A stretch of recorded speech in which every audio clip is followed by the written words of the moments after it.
On the eastern edge of the Rocky Mountains, looking out onto the Alberta foothills, is a mountain of legend.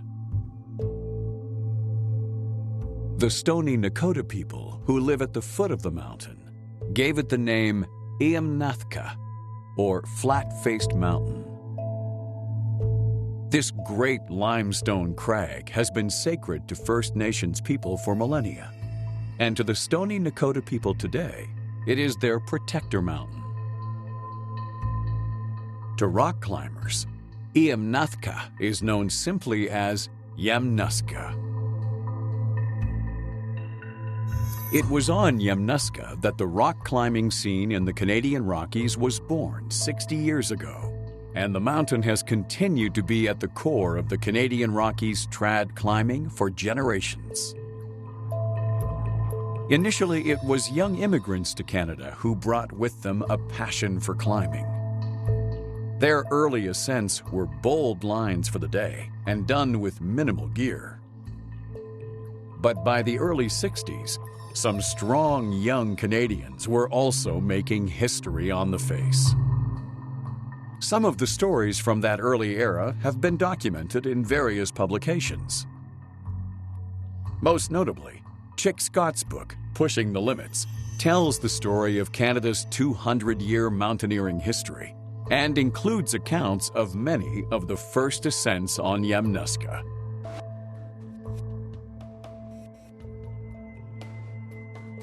Back in the late 1990s, I wrote a book called Pushing the Limits, the story of Canadian mountaineering.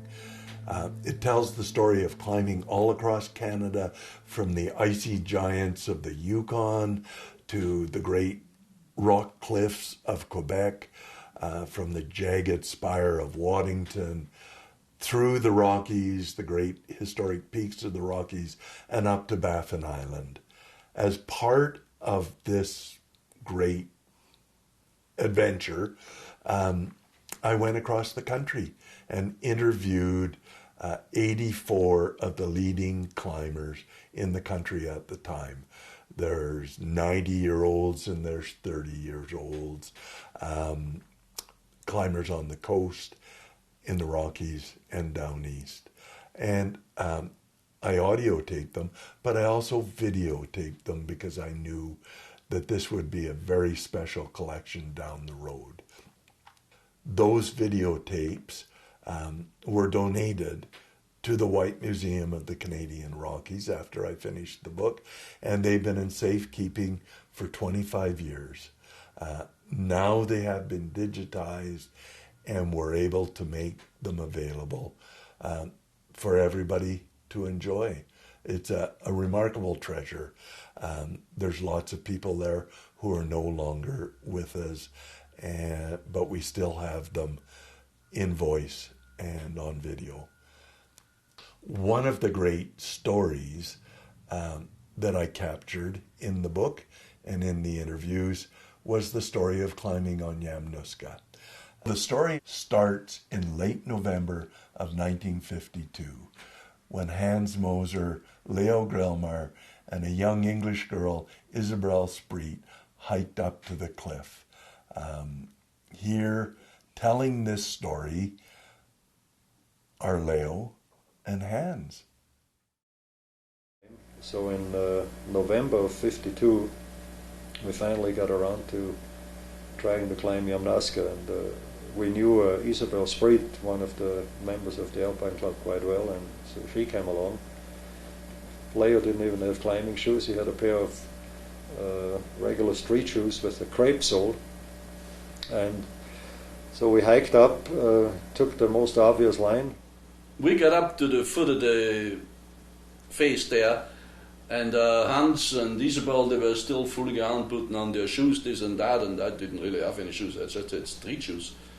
And so I started climbing up that first little face there, you know. And then I was on top of that by the time they got ready.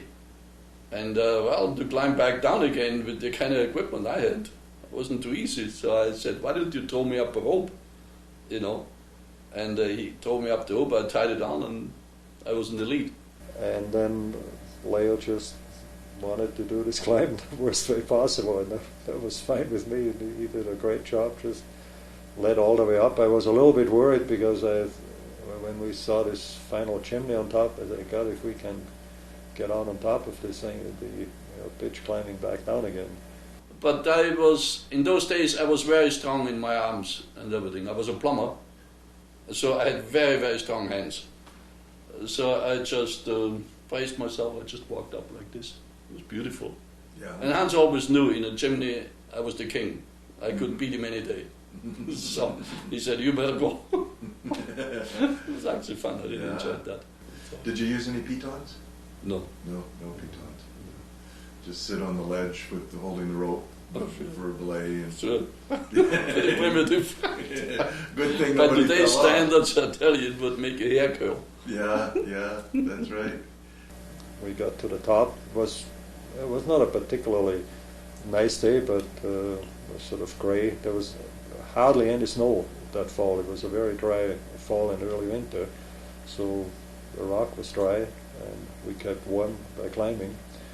The only thing is when we got to the top layer, it had two big holes, one in each of the sole of his shoes that had completely worn through from the rock. So that was our first real sort of challenging rock climb since we'd come to Canada, and I thought it was fitting to call it the Grumaya Chimneys, since Leo did all the leading. Yeah. Well, then, of course, France came then in the winter of '53, and although I had absolutely no problem climbing with Leo, somehow when I got into the climbing milieu in Austria, there was something almost sacrosanct about your climbing partner, and you always climb with your partner, and in your youthful idealism you feel you're tied together for life and death. And so when France was here, I was really happy, and I thought we just picked right up where we had left off a year and a half ago before in Austria.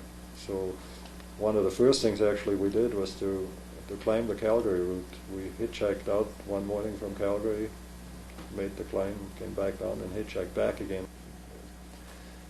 We were told by some people that they would knock out any pitons that we would put in, and we of course responded. A place where we put a piton in, they wouldn't even get to it.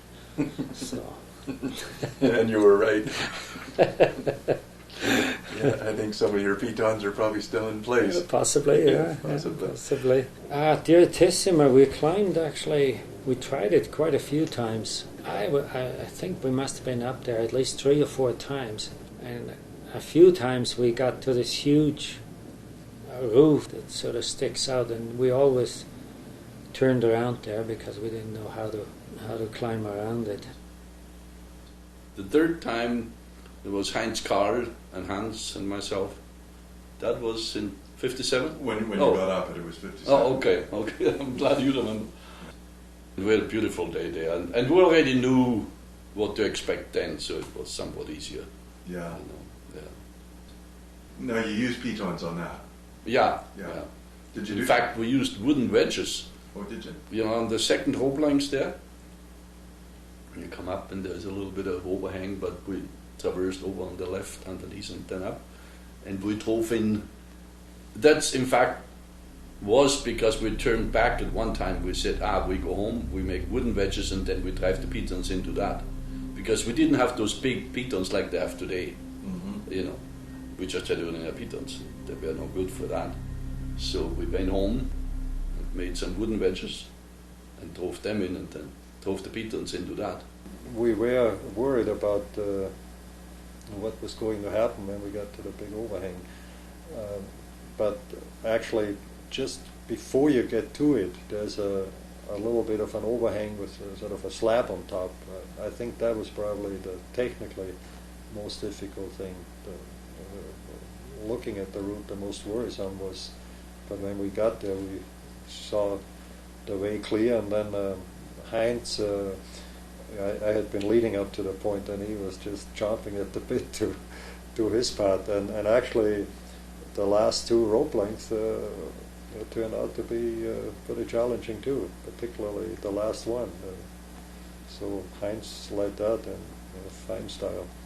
And you know, I said it always is in a first ascent, you don't know what's ahead of you. So it's one thing to climb it after it has been climbed by everybody.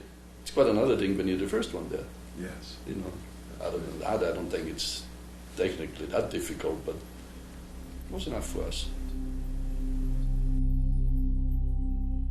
You came back again and again to the cliff. Well, the most convenient, and like anything else, the more you went up, the more you saw of it, the more you became attached to it, if you want to put it that way. I mean, lots of rock climbing became developed later, you know, it's quite a bit later. I mean, we always tried out to find a few more places, even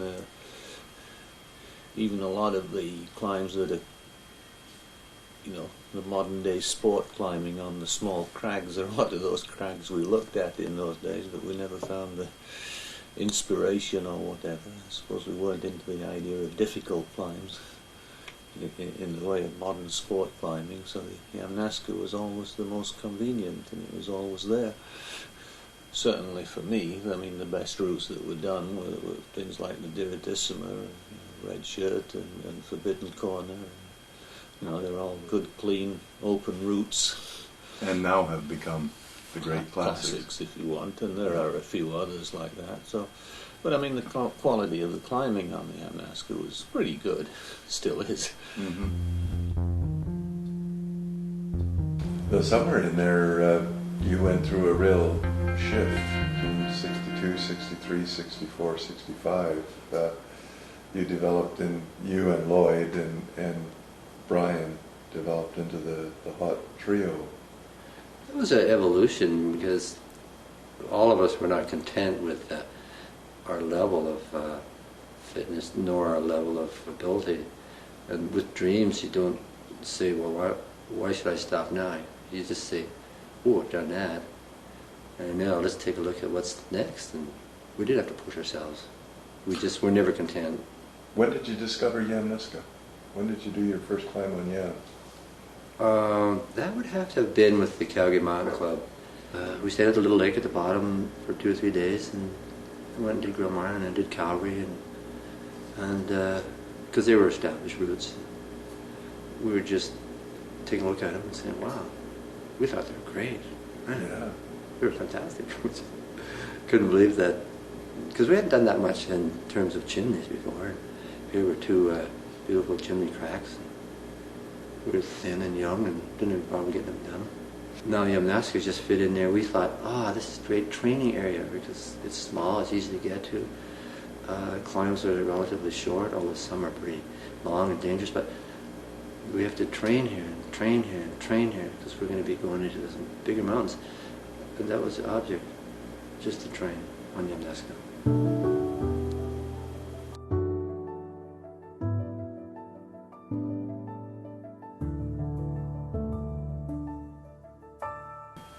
Was Red Shirt? No, Belfry was the first of your. Yeah, probably, but it was it was an obvious corner. Yeah. I went up there first with Dick Lofthouse, and I don't know. I mean, in those days we never used to climb things through it. We just we'll go climbing, and I'm tired of it now. We'll go back down, and we'll come back next week or the week after or whenever. So. I started it with Dick Lofthouse, and then I went back later with Ron Thompson, and then finished it with Ron. I think the first time I went to look at Red Shirt, I was with Jim Steen, this Norwegian fellow that I climbed with for most of one summer. Mm-hmm. And then after that, I'm not sure, I went back with probably Dick Lofthouse, Heinz Carl. We did it. Right. Who found the traverse? Who worked out the traverse? Oh, I'm not sure. Yeah. I think I probably did, because I spent a couple of times trying to climb up above. You go up and then you actually drop down and do a traverse. But I spent a bit of time trying to get up the above bit, and then I think I probably decided we could do the traverse, and that was the time we finished it, once we sort of found the traverse. Right. I mean, the route is supposed to be sort of 5'7", and then the wall is graded sort of A0 or something, but how did you climb that wall? Just normally. Yeah, you didn't nail it on the first attempt? No, I don't think. It was only about 8 foot high, wasn't it, that little wall? Not much more than that, but it's It hard. was just one move climb. Yeah. Well, there's old pitons in there now, but they would have been hard to put in on the lead. It would have been hard climbing, because it still is Well, there's a belay right below that little wall. that very exposed belay. It wasn't a bad one, actually. Yes. How did the route come to acquire its name, the Red Shirt Well, route? I used to have an old climbing shirt. I used to climbing all the time, and I got tired of it. And I just hung it on a piton at the bottom one time. Said, "To hell with this! I don't need this anymore." And when it must have been just before we did it. I know Heinz came up and looked at it, took one look and said, "What's this rag?" and threw it down. And that was it. That was Brian Greenwood's famous red shirt. Yeah. I guided a couple of people up at one time very early on, and one guy fell off from the beginning of the traverse. he did a big plummet right around to the other end, but it was a good belay, as I say. He sort of straddled the V, and when he came off, he just held me in because the rope swung across my legs and held me down. Yeah. Oh, gee. Self-belay. Belay.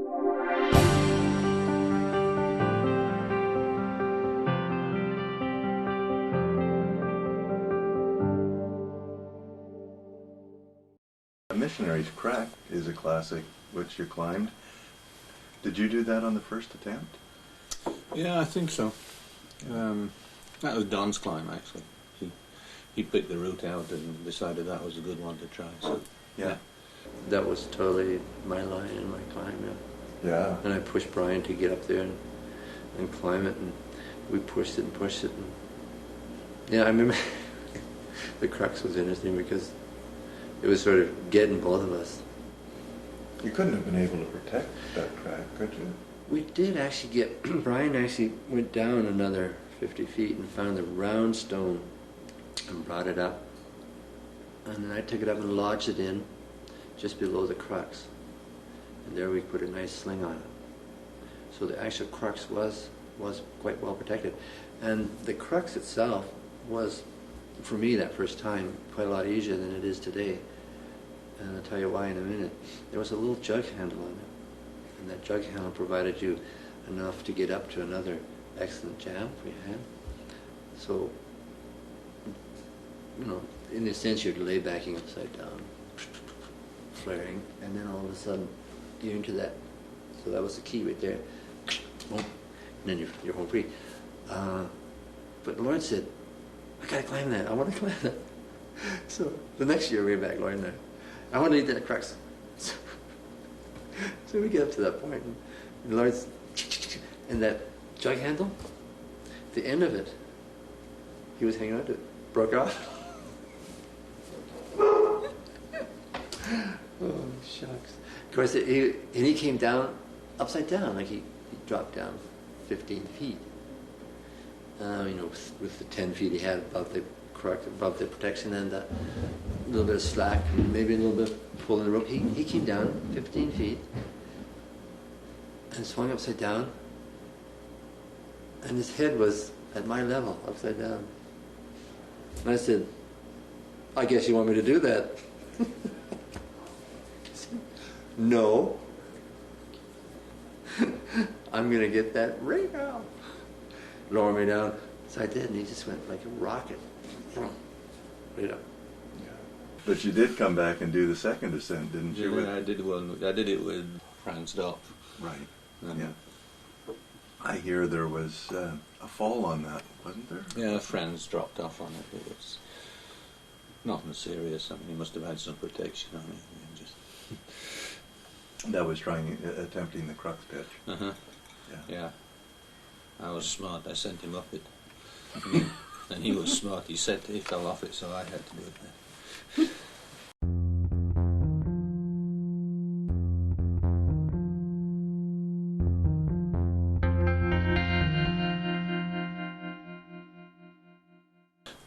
two big climbs, of course, on Yamnuska are Forbidden Corner and the Bowl. Right. Yeah, Forbidden Corner is a funny one. Lloyd got for his birthday from Donna, you probably know that story, of a bivy bag. He did. He got a bivy bag for his birthday. He said, I got to try this out. I said, Brian and I were on Yamnuska, and we went up Forbidden Corner for a couple of pitches. I said, it looks like a great route, and there's this nice corner, goes up 600 feet, and on top of the corner, when you look at it from glasses from the side and from a long way away, there's a ledge. Great spot for a bivy. So Lloyd said, all right, when can we get out there? No, we couldn't go right away. And it was late summer. So the opportunity to go occurred on Thanksgiving. Very warm. We had a very warm fall, but days were short. So we got away at 11 o'clock from Lloyd's place in Harvey Heights, drove out there, got up to the base and started climbing. And when we finished climbing, just before dark, thank goodness, we were on top of the corner. There was a ledge, although it sloped a lot. And we tested this bivy bag out. Terrible. Next morning we got up and went to the top. We got on top at 12 o'clock. And there, in front of our eyes, was a Boy Scout that had walked around the back. And he was 25 feet from the top. He had a canteen on him that was a 3 or 4 liter canteen. It's full of liquid. So we got water. But yeah, it was interesting because that climb was done in a style that was dangerous. We would climb all these pitches with very little protection. I don't think we had more than 10 pieces with us total. We used them we'd use them all up every pitch, but some pitches you only get them maybe 30 feet, maybe 40 feet. So the pitches went fast. And the line, the route finding was interesting. The first half was easy, but the second half, I'm not sure why, but I had a head for lines, and I would survey them somewhat from far and then get up close, and in my mind I memorized the points that were important. So when we were climbing, we would head and connect them all, and that was the route finding. But it was a marvelous climb. It was sustained, and we were climbing at that level. It didn't really bother us to be climbing and pushing ourselves out at that level. That big slab, which is a 40-foot high angle slab with very small thin holes on it, we just did in one run out from our last piece of protection. Then we got in one good piece of protection at the top of that diagonal run out, and from there we dropped down and went underneath a overhanging piece of whatever it was, rock was attached to the wall, and came up the other side of that and on top of it, and then moved back slightly and straight up the wall where the crux pitch was. So we got in one piece on this side of that big, huge glob that's on the wall, and that was it. There was it was 2 pieces for 85, 90 feet of difficult, thin crux climbing. I guess the next year you did the bowl. The dreaded bowl. The dreaded bowl, but you've been working on that one for a while. Oh, I had too, and mostly with Inga Steinbach. With Brian Greenman earlier, and then with Inga Steinbach. And I always felt so bad because we were only 50 feet from the top when we retreated the last time, which was a shame, although it was dark. And the retreat was interesting, to say the least. Yeah, I remember you telling me you rappelled with flashlights in your mouth. And yeah, I was setting up all the rappel points, and we didn't have a master plan of retreat, so we'd end up rappelling in the dark and surveying the next rappel point from the rope on the way down with the flashlight in your mouth. It was not maybe character building, but not well planned. No, and you were only 50 feet from the top when you turned back. That's right, yeah. And there was one little move that was dicey, and I was afraid to make it at that point. There was a bit of loose rock, and I thought, gee, if something moves now, it's not going to be good if I'm injured. I mean, I can retreat, but I can only retreat when I'm healthy. You probably didn't have much protection, too. You're probably looking at a long fall, were you? Would have been about 40-footer. Yeah. Yeah. So it was ugly in a sense. Yeah, we retreated, and then that was in the late summer, and then the next year, Lloyd and I went back up there and just went right through and wanted to go. Lloyd led that pitch, actually. One interesting thing, though, on that pitch, I had the piece of protection behind a flake, about 13 feet down from the crux block that was loose. And when we got back there, I went up to that point and I replaced the pro, and the flake came off. So I thought, wow. Then Lloyd said, that's okay, he'll do it. So I went down, and Lloyd went up and didn't need the pro. He did it anyway. Lower down on the route, you had driven some 2x4s into. Oh, right. Sorry. Yeah, that was protection on the overhanging crack that is actually in the first pitch. That was interesting. Worked well. Yeah. It was the right width, and they went in about 2 feet, and then we just had a sling around them because the crack was undulating, and you could reach in and then slide it around and lock it in between points that couldn't come off. So that was our protection. Yeah, I think we put 3 in. Yeah. Yeah. Since then, they've bypassed that. Have they? I know that, Lachlan told me that he'd gone to the left of that and found another thin traverse over top of it. Good for him. Yeah.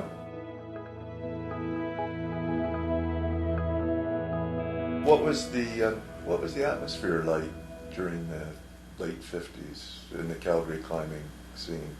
Well, there was very little contact with other people. Like Brian and I went our own way, and we bumped into a few other climbers, but precious few. And the Calgary section of the Alpine Club was the only real group. So there wasn't really an atmosphere. It was just individuals here and there, some of whom met up with each other and some didn't. That all changed with the Calgary Mountain Club, though. Calgary Mountain Club made a big difference, yes. Yeah. Yeah, it was the start of something quite concrete. Yeah, it was a real social scene. And Chalkstone Corner was that Chalkstone pitch must have been pretty exciting. Yes, I think Heinz Carl had been up that high before. In fact, he tried it with Brian, and he told me afterwards he considered it to be his and Brian's climb, and he was quite upset when Brian tried it with somebody else. And his immediate reaction was to find someone else himself, namely me. And I was a bit apprehensive about this thing, so he led the whole thing, and I carried the pack. And in fact, we were so careful, we carried our bivouac sack and 2 down jackets with us, being not too sure we'd make it in the one day. Mm-hmm. But it was unnecessary. But he already had in mind how he was going to get over that one pitch, and that's what he did. Work some rocks around in the back of the crack till he could get a sling round and stand in the sling. Oh, he stood in the sling, did he? Yeah. Yeah, all's fair in love and war. Oh, that's right, that's right. Well, when you're on a first ascent, you don't hesitate to take a bit of aid that way. Yes, well, that's a lot of people say that they'll leave the style to whoever comes afterwards. Yes.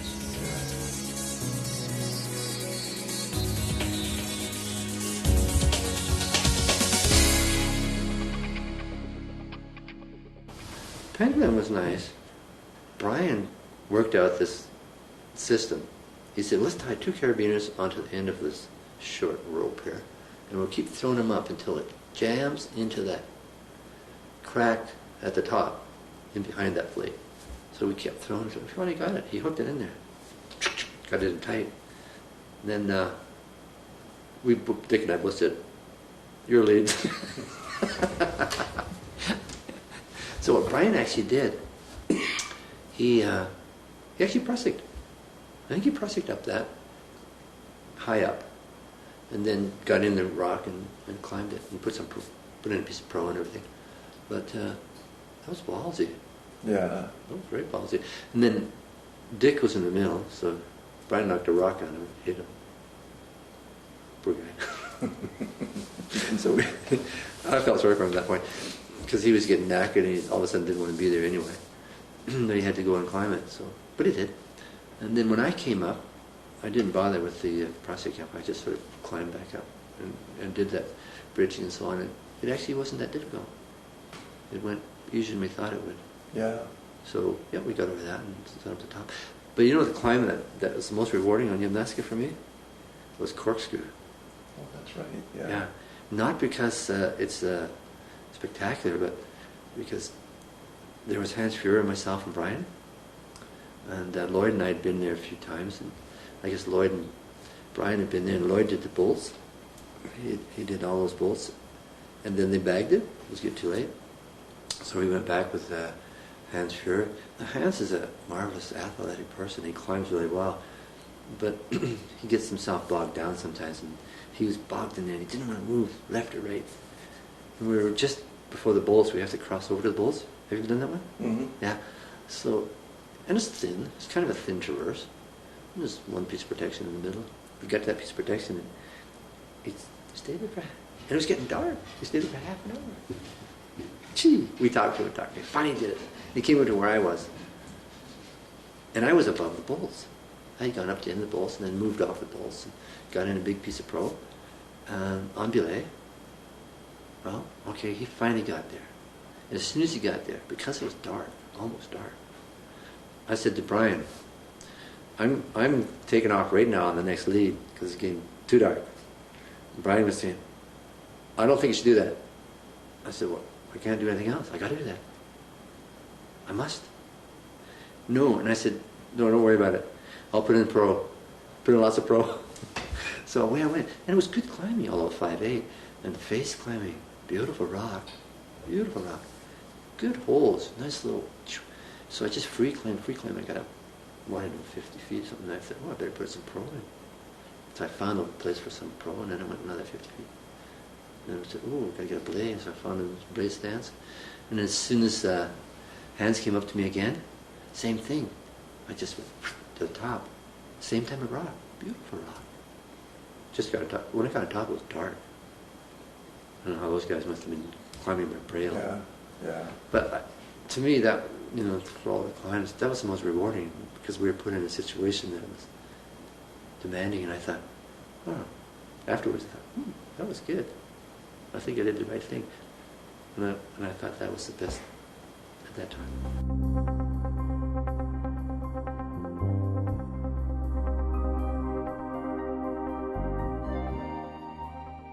Great routes were climbed on Yamnuska in the 50s and 60s. But then into the 70s, we saw a new generation of climbers, most notably Urs Callan, who had come to Canada from Switzerland. He teamed up with a young Canadian-born climber by the name of Billy Davidson and made a couple of outstanding new climbs on Yamnuska, CMC Wall and the Yellow Edge. They were a little different because they involved a lot of very hard artificial climbing or aid climbing. I managed to have a great talk with Urs, and here he is telling his story. When did you get interested in doing new routes on Yamnuska? I guess that was when George showed up, because in '69 Brian did the first ascent of Ballarong, and Bill and me were up the very next weekend. We got right up to the crux and backed off, and we went up again the next weekend and had to back off again, and then we left it, and then George and me went in the winter, and we did it in February. Oh, you did it. So you did the second ascent of that rock. Yeah. Yeah. When did you get started on CMC wall? CMC wall started when Brian had to drop some bicycles off in Banff one day for Premier Sports. He came with this huge station wagon, and Gerda dropped me off over at Yamnuska, and I met Brian there, and we walked up. And it was probably knee-deep snow the day we walked up, and there wasn't not much was going to happen. And we sort of, below the Irritissimus, there was little crags. We solid up that, and Brian wanted the super Irritissima. And he figured it should be just left of the existing route.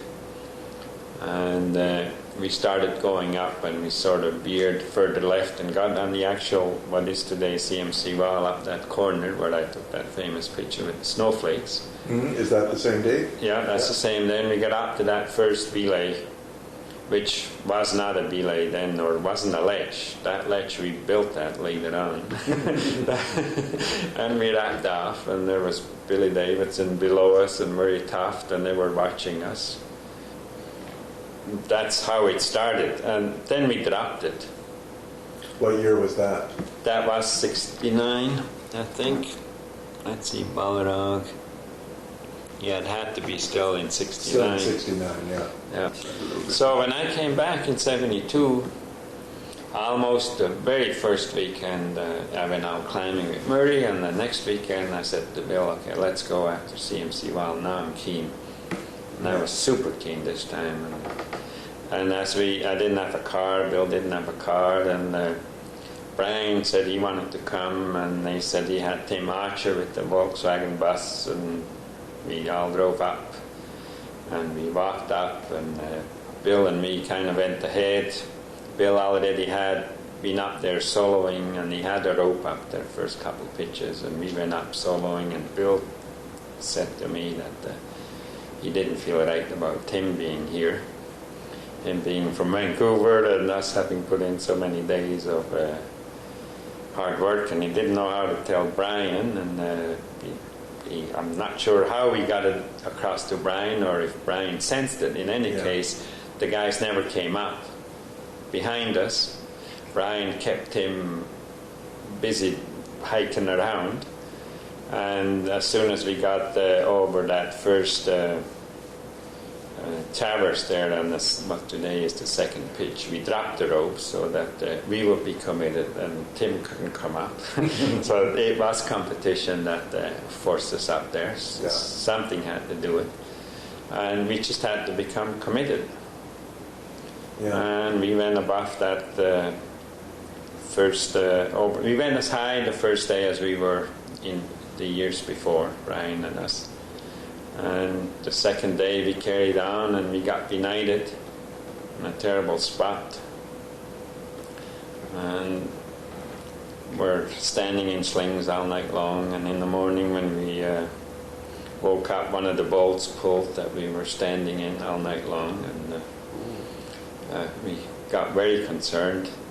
And I said, okay, I'll get us out of here, and I started bolting up. First I went straight up. There was 2 or 3 bolts I put in. None of them seemed to be too good. And I was going to go up by this today. That I think Andy Jenner did a direct finish. It's a beautiful corner. But the bolts didn't seem to work. So I said, okay, we'll do a traverse out to the right. So it was a rising traverse, and I bolted there all day in the sun until I just about passed out. And I down climbed again on the bolts, no big deal, but down climbed back to the belay. Bill went back up and finished 6 or so bolts that were needed. And then we had 2 pitches to the top. We got up by about 9 o'clock at night, and we just had mountains and mountains of gear with us. I mean, there was ropes, and there was all the iron both of us had, was on the climb with us. And the packs were just really heavy, and we carried them down to the spring. The spring is gone today, but you know what I'm talking about. Mm-hmm. Yeah. And there I said, piss on it, I don't need that gear anyhow. I'm not going to climb for a while. We'll just leave the stuff here. And we left the packs with all that gear just there, and we hiked over to CB, to the highway where the service station is. and we tried to hitchhike home, but nobody would stop, so we slept in the trees there with a couple of cart boxes covering us. And the next morning we got up early around 4 and we went back out on the highway, and we had a little Toyota Corolla with a couple of young kids stop, and they took us in and drove us back home, and I went to work that morning. That's right, you must have been... I was a day late for work already. Yeah. So when was Yellow Edge? That was not... Well, Yellow Edge, then, here is what happened, because, like I said, we were really trying to get the technique of 8 climbing down, which was hauling packs and, you know, the way you clipped. You'd bash in the pin and you would aid up, and before you clipped the rope you would stand in the pin, and if it didn't pull at that time then you clipped it on the next one. You know, it was a whole sequence that Srinard and the boys had worked out that you should do, of how you carried the pins on the left and the carabiners on the right, or whatever the system was, and how you used etriers with carabiners in them rather than fifi hooks like we were used to. The whole thing was a system, including the pack hauling and the hammocks and the belay seats. And that's where we wanted to learn all that. The only thing wrong with CMC Wall that we found that we were not happy with was that we sieged it.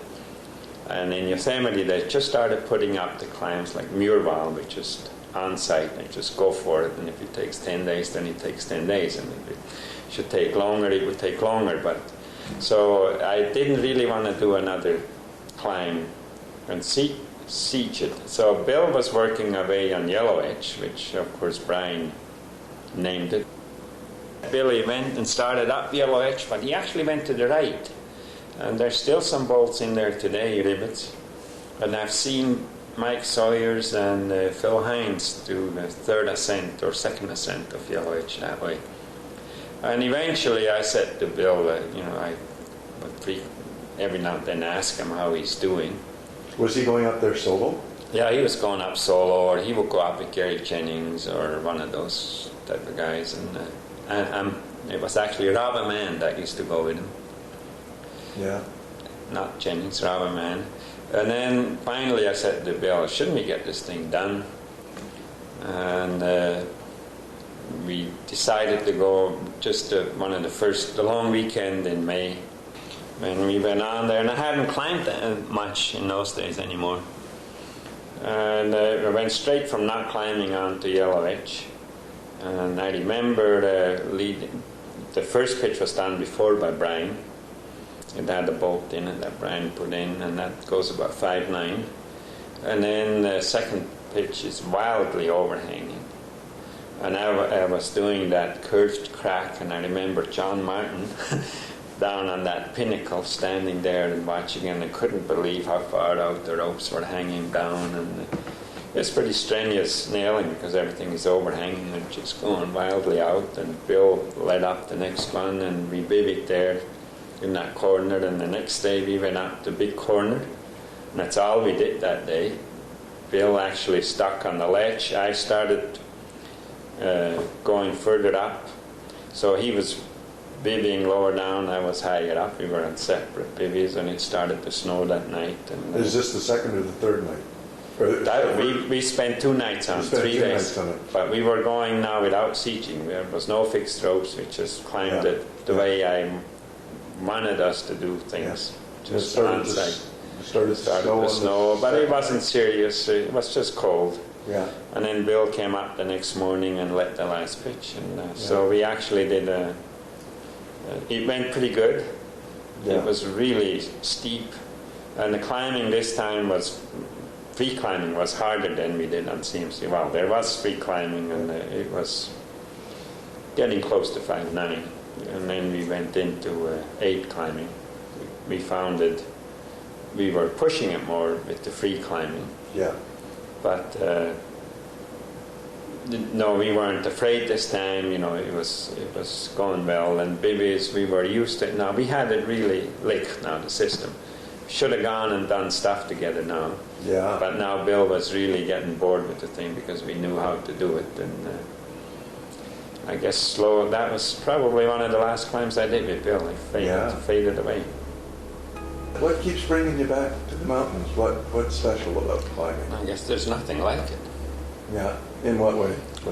I don't think there's a sport that offers you the rewards that you get when you go climbing. Yeah. I don't know what the rewards are. I just know that's what I'm looking for. Yeah.